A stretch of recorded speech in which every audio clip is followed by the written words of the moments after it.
So let's start out, Jason, with that time jump. I mean, shows do time jumps sometimes, but 6 years is a big one. You know, why did you decide, you know, let's do this now? I mean, we've talked before about the show actually was a pretty condensed time period for the characters. So now you're leaping forward. What did it feel like? Okay, let's do this now. Well, we talked a lot last season about how the world would not be survivable for 5 years. And so, because I know these guys hated wearing hazmat suits, I figured let's jump ahead so they could come out without hazmat suits. Thank you. Actually, the truth. Yes, Thank you so much. It's horrible. And what can you say about that prisoner ship? Because that's a whole new element to add to the series at this point. Well, without spoiling too much, the prison ship, they're from Earth. I think I've heard some speculation that maybe they weren't. And they're from our time, so they're from before the first apocalypse, which is a spoiler, but okay. And that means probably cryo. They were in hypersleep for 100 years. I think that was planted in certain episodes last year that they had that capability. So they've come back to this planet that they don't recognize, that it has been destroyed, and all that's left, twice, and all that's left is this Garden of Eden that Clark's been living in with her daughter. And, you know, it will not be big enough for everybody. So, Eliza, let's talk about Maddie, who's not her biological daughter. No, let's make that clear. Yeah, but can you talk about, what did you think about the time jump when you heard they were doing it, and about this new character that's going to be so crucial to Clark? Well, I've been playing an 18-year-old for 4 years, since I was 23, so it's kind of nice to be playing someone a little close to my age, because I don't know how much longer we were going to get away with that. And yeah, it's just, I think it's exciting to see, you know, it will be, to see us, like, you know, me as like a, you know, 24-year-old woman who has gone through so much, and she's taking on this maternal role, looking after this little tiny nightblood. Bob, you know, when Clark thought she might not make it, which turned out to be the truth, you know, she kind of was passing on leadership to him, to Bellamy. You know, he had gone through a lot up prior to that. You know, did you think this was a challenge he has risen to in those 6 years? I'd like to think that he has. I think that he has taken on the advice of the head and the heart. I mean, from what I've been told, I don't know that much either, so I guess from what Jason has told me, if he can be trusted, Bellamy has grown up a little bit, I think. But yeah, that 6-year time jump's kind of crazy because it's only 6 months for us, but we've got to figure out what they've done for the last 6 years and find those characters again. Yeah. Yeah. Yeah, it's got to be a reset sort of for all you guys. And, you know, Marie with Octavia, I mean, she was put in charge of a lot of people. And we saw in the finale the insecurity she had about that. And she was a character who was so much sort of on the fringe and literally had to hide for most of her life. What do you think it's been like for her to now be in the spotlight in this way after all the sort of I'm the one, not the one? I think Octavia doesn't have a clue what she's doing, but she doesn't want to, you know, set off the chaos with the 1,200 people in the bunker, because it was her idea to have one crew and have this mixed bag of clans. And of course, they're not wanting to let go of previous animosities that they have towards one another. So just similar to the way she was trapped under the floor in the Ark, same thing as kind of going in the bunker, where, you know, you can't just run around and break the laws and cause riots. And in season 5, you'll see, in fact, what Octavia's plan is to keep the peace and how she reprimands others in her own special way for stepping out of line. Ooh, special way. Special Octavia way. It won't be a peaceful way, possibly. Lindsay, you know, I feel like every season I say, Raven's been through a lot, but she has been.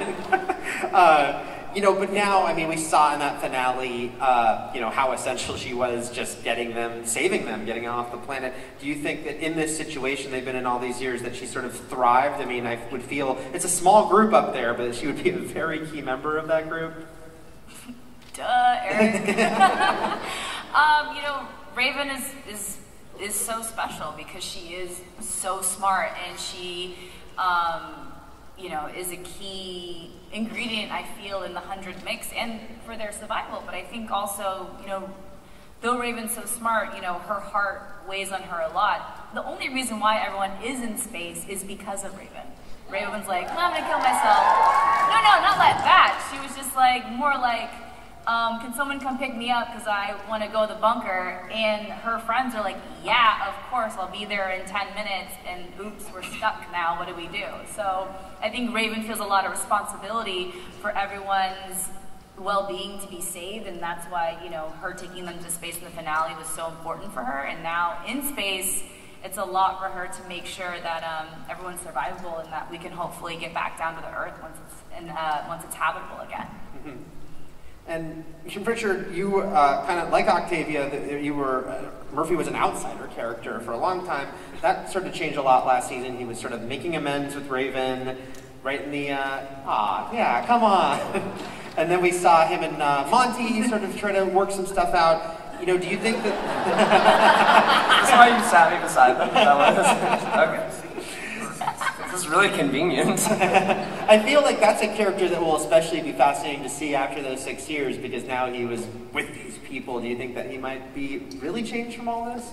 100%. I mean, I think all of us have to change up there. Like you said, the 6-year jump is a great challenge, but it's also really freeing in a lot of ways, and kind of taking the shackles off of you of all the decisions you've made with the character. Over 6 years, I mean, a lot of therapy can happen in that time. So you can leave behind a lot of what we've been doing, or keep some of it if you want. But obviously he's going to change, because he's so good in kind of like the pressure cooker situations and thriving with his life on the line every day. And now in space, it's more so just living day to day and just making it to the time they can go back home. That's very different for him. So I'm curious to see if now that he has nothing to kind of like fight against, can he really just be part of a happy family? And I'm curious to see how that goes. Is he bored? He's a little bored. Troublemaker? Yeah, he's gonna find a way to have some fun. You know, Chris, you know, it is funny when you think about the timeline of the show, because it was just a few months for the characters. So it's like, thinking that was a tough few months for Monty. Found out his dad died, had to shoot his possessed mom, his best friend died in his arms. You know, what's your question? What? Does it suck to be Monty? No, my question is actually about Harper and Monty, and just the fact that, you know, would that make that connection even stronger given sort of all the loss that he's gone through? I think that Harper is Monty's main lifeline at the current moment, and has been for 6 years. I think, given the loss of Jasper, if he'd lost Harper as well, I'm not sure he would have made it out of Arcadia. So I think that he owes her his life, and she chose him, and I don't know what the result of the last 6 years has been. I hope they're still together, but even if they're not, I hope they at least gave it everything they had, because I think they deserve that. And who knows, maybe Monty and Murphy are together now. It's been 6 years. We can pray. A lot can change in 6 years. Dean, this is such an ambitious show. You know, you look at the finale and how much it had going on. Is it just a continuing fun, but also crazy challenging thing to work on this series and to see how much they throw at you and how much they're doing within, you know, 44 minutes a week? You guys haven't met him before, but this man is like very responsible, as well as Jason, for the kick-ass show that is The 100. Yeah. Well, you guys all love, yeah? You know, one episode that really stands out to me this past season, in the entire series actually, is Die All, Die Merrily, which is the Octavia and the Conclave episode. In typical 100 fashion, it was also pretty merciless. We lost a lot of notable characters. Jason, at what point developing season 4 did you know that you wanted to do that story, that episode? Pretty early on. That was kind of, you know, every season we have these tentpole moments that we're aiming for. That was the big one of the big ones last year. It was written by Aaron Wade, Ginsberg and McIntyre, great writers. My number 2 is on the writing staff. And Dean directed the hell out of it. It really just, it's as good as we've got. You know, I mean, I think it was, everything came together. Marie was awesome. She really worked her ass off to get, I mean, probably more screen time than she's ever had. And, you know, we just, when I look at that, I feel like we've done this now for 5 years. The team in Vancouver is amazing. Everybody's sort of, all the actors are dialed in. It's really fun to be working on a show now where we know what we're doing, we know, you know, what we can do, we know how far we can push, and I don't try to push too hard, Dean. But ultimately, Why? it's my job to kind of like to try to challenge everybody so, you know, we can have this sort of epic television show. So. That episode was also sort of a key one for Echo, who I don't think anyone could have guessed where her path was going to go. Yeah. You talk about, you know, what you decided to do with her there and how things sort of changed for her there. I think instead of me answering that, why don't we bring out a special guest, Tasya? Tasya Tellis, who plays Echo, new series regular on The 100.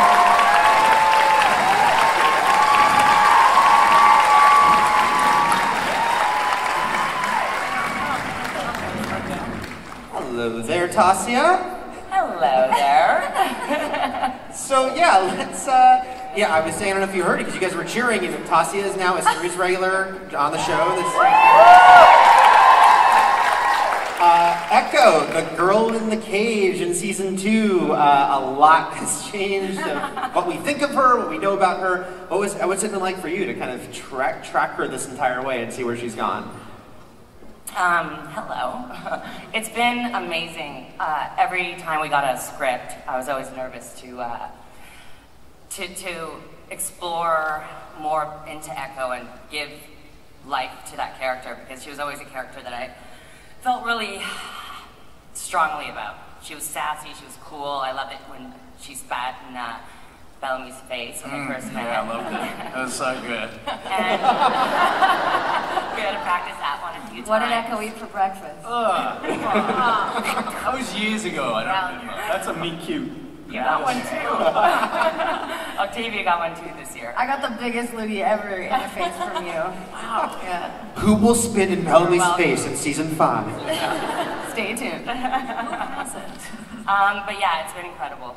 It's been amazing. Lindsay, I referenced this line when I introduced you, but yeah, this is Raven Reyes and I'm Alive was such a great moment on the show. You know, let's talk about that episode, the other side, which was, you know, another Raven Goes Through Hell episode. But what was it like to film that and that entire sequence in the water, crawling across the floor? That episode, I feel like, you know, I'm so in love with this show because for my own selfish actor needs, because they're constantly challenge me very physically, emotionally, just acting purely. And that episode was a hell of an episode because I'm in this tank I have to be freezing to death and have these really emotional goodbyes of my figments of my imagination because I'm losing my mind. And then I kill myself, and then I resurrect it with the electric shock underwater and have a heart attack and throw myself over a tank and crawl to a defibrillator that's across the, you think I'd put it a little closer, across the room with small little stickers on it, stick it in the right place, and jolt my heart back to life because of my heart murmur. And then walkie-talkie my friends. It was insane, but it was honestly like, Ian Cusick directed that one, and he was with me every step of the way, and it was, you know, we did some really cool things to where I'm just on the, like I was coming back on the ground, and he would walk me through this like imaginative story about what I'm going through in my mind, and it was kind of a surreal experience that I just feel like no other show I'm gonna be able to get to do that. Like Marie, it's like it's a dream job. So like, when do you do that? Never! So it's been, I wouldn't call it hell. It's been heaven? In an actor way. A weird yeah, in a nerdy actor way. That's certainly something that this cast goes through more than any cast really I've ever worked with. We do so much physical stuff on the show. Yeah. A lot of them do 80%, 90% of their own stunts, which is kind of amazing. The weather in Vancouver starts out really hot, and then it gets rainy, and then it gets snowy and cold, and we're out in it 14 hours a day. So, and never once. I mean, they're pros, and it's really been fun. Yeah. I believe last year, sitting on this very stage, Richard and Chris, you know, there was a lot of talk at other panels too about lamenting that you two like never worked together. Yeah. So what was it like to finally get to work together? And the fact is that, you know, your characters had to deal with some old issues because they hadn't been on screen together. Yeah, I mean, the one time we'd been together before season 4 was I just tried to kill his best friend for like coughing. Yeah. Typical Murphy. Stand up Yeah, so of course I think that was where we had to, that was the one thing we had, so we had to play with that. And I'm pretty sure we forced Jason's hand with that one by forcing us to have I'm some so screen glad time. you did. I love It was great. Oh, yeah, we had a great time. It's Yeah. funny, there's so many actors in the cast that it's hard to find, that surprised me that they had never been in a scene together. Yeah. So when I wrote the scene, I did have to sort of go back to the beginning and sort of call back to that moment in episode, what was that, episode 103? 103, yeah, because it was the one that Bellamy was out of the camp, and I took it Right. myself to be the leader. Yeah, you did not do well. Things went, they went pretty good. Chris, how do you feel about me? I plead the fifth. No, it's been great. It's been great, Richard. I'm glad we finally got screen time. This is our little year anniversary.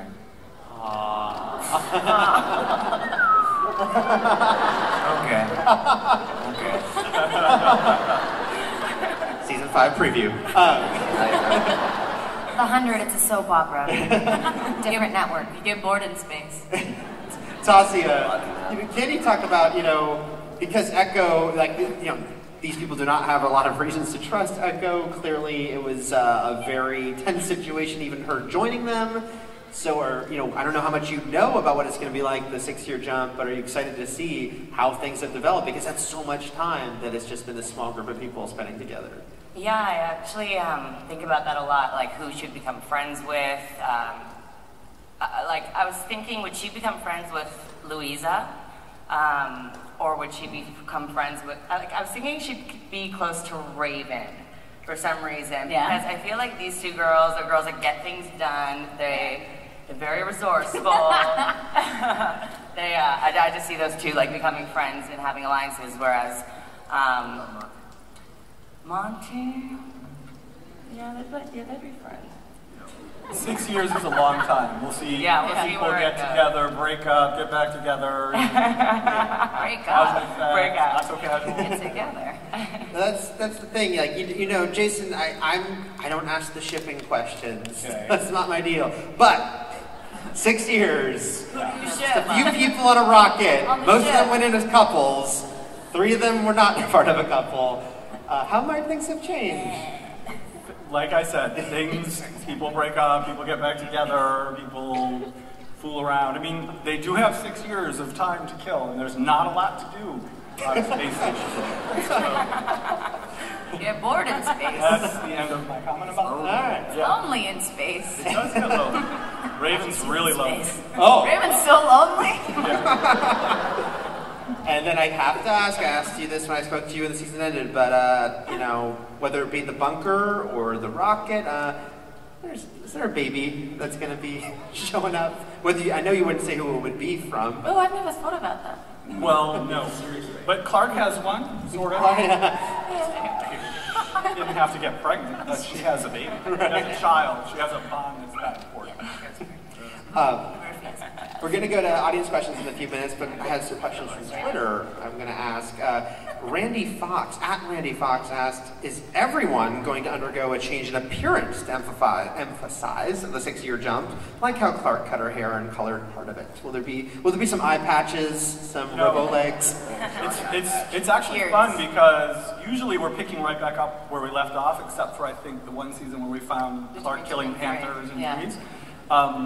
And so they're literally, these guys go off on their hiatus and they do movies or they relax and they do whatever they do and they grow their hair and they cut their hair and they dye their hair. We got to get it back to where it was, at that exact moment. But this season is different, and I've really talked to all of them about what do they want, because anything is possible after 6 years. So I'm open to it. Bob and I have been talking. Yeah, look, I had some kind of crazy ideas last night. We'll go back to Well, it's funny you say that. Liza's is dialed in already. Yeah, I'm already Everybody set. else is, You've been pressuring me for some weird hairdo. Do you want to share with them? No, I don't, but your hair is going to be awesome. You clearly don't like it. We've yet to... I didn't agree to it yet. I know. Well, Bob, I had also got a specific, because other people asked about the appearance change, but I got a very specific one from @EternalBaby saying, will Bellamy have a beard or a mustache? Yeah. I like the idea of a giant mustache. Barry's back. That's what we've been talking about. Bring Barry back. I can't really... Yes. Right. Bring I Barry mean, yeah, back. I'd love to have my mustache, but I can't really grow a beard, so, we're kind of discussing that now and factoring it into the beard budget. I'll donate my shaved We don't have head a beard hair so budget, you Bob. can make a beard wig. You can have this big sideburns. I can have the mutton chop. Oh yeah. Elvis Good. inspired. Yeah? Why not? I approve. Let's leave it up to the fans. What should Bob do with his hair? We'll do a poll. Yeah. Yeah, I mean, I'd be down with a sweet mustache. But, yeah. Sweet stash. Yeah? Open on a close-up of him brushing his mustache. Yeah, just, Just maxing it. Yeah. I mean, I'm open to it. How about you, Jason? To a mustache? Yeah, sure. That's just like we cut to 6 years later and Bellamy's just like combing. That's his thing now. It's like, no, I can't hear the radio. I'm busy. At